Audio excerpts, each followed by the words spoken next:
Have you ever wondered why your PMS is so much worse when it's a really stressful or busy time? Well, it's real, it's not in your head, and there's a reason for it. So let's talk about it. Hi everyone, Zoe here at Gardnerville Acupuncture, and I thought we could talk about PMS and stress for this month's newsletter because it is real and important and it affects so many people, and you're not making it up. So let me explain to you why this happens or what the relationship is. Essentially, from a Western medicine standpoint, let's talk about our hormones. We have our cortisol hormone, which is our stress hormone, and our progesterone and our estrogen, which are two of our menstrual hormones. We're going to talk about those specifically because we're talking PMS, so pre-period. These three hormones share similar building blocks to basically create the hormone.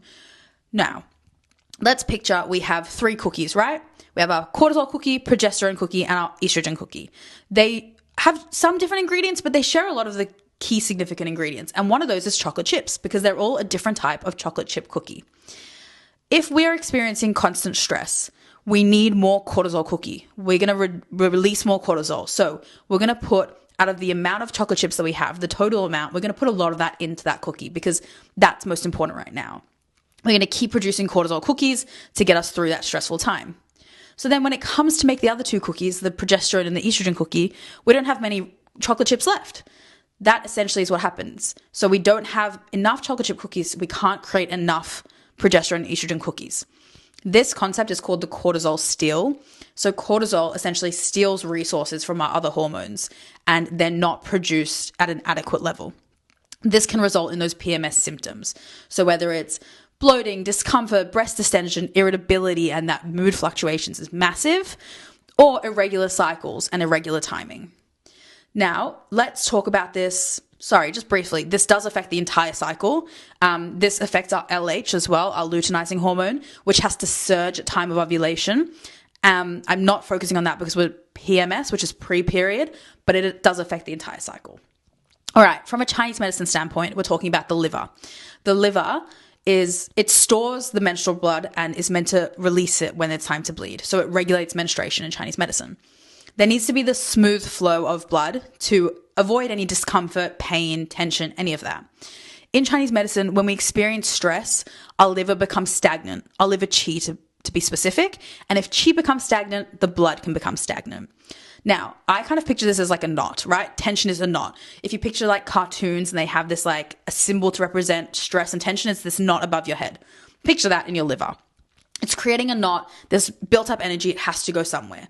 Often it will rise and cause symptoms like breast discomfort and distension because the liver channel runs through the breast. Also those temple headaches pre-period and that emotional sort of short temper, outbursts, frustration, irritation, because these emotions are all associated with the liver.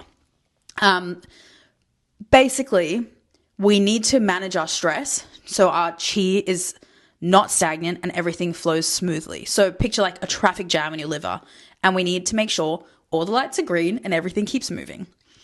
That's a very quick summary as to why this happens from a Western standpoint and a Chinese medicine standpoint. The good thing, the fix is easy. We need to manage our stress. Actually doing that, not always so easy because stress is a constant, unfortunately, in life sometimes, and it comes and goes. And sometimes it feels like it's out of our control and sometimes it is out of our control. So we need tools to be able to deal with it and manage it. Obviously, one that I love is acupuncture and Chinese herbal medicine. It's what we do. Regulate the nervous system, help switch out of that fight or flight, give you 20 minutes, 30 minutes to lie still in a comfy room, a warm room, and just chill. Herbs are obviously a great adjunct as well. It's that treatment between treatments. Make sure your sleep is good, your digestion's good, everything else is good so the body's under as little stress as it can be. Otherwise, mindfulness, breath work, journaling, anything that can kind of get you out of your head or get your thoughts out, whether it's journaling, is so important. A cool trick, one that I love, whether it's you wake up in the morning and do 5 rounds of breath work, and it's a tool to have on the go, is pyramid breathing. So you breathe in for 4, hold it for 4, breathe out for 4, hold for 4. Do this 5 or 6 times. It actually switches your nervous system out of fight or flight into rest and digest. Great tool to have. Other things you can do, exercise that's not too high intense all the time. Walking, yoga, Pilates, weightlifting, drawing, reading, dancing, singing, whatever you need to do to manage stress. Do what you enjoy and be consistent with it. Make the time for it and see how it affects your PMS. All right, that's it for now.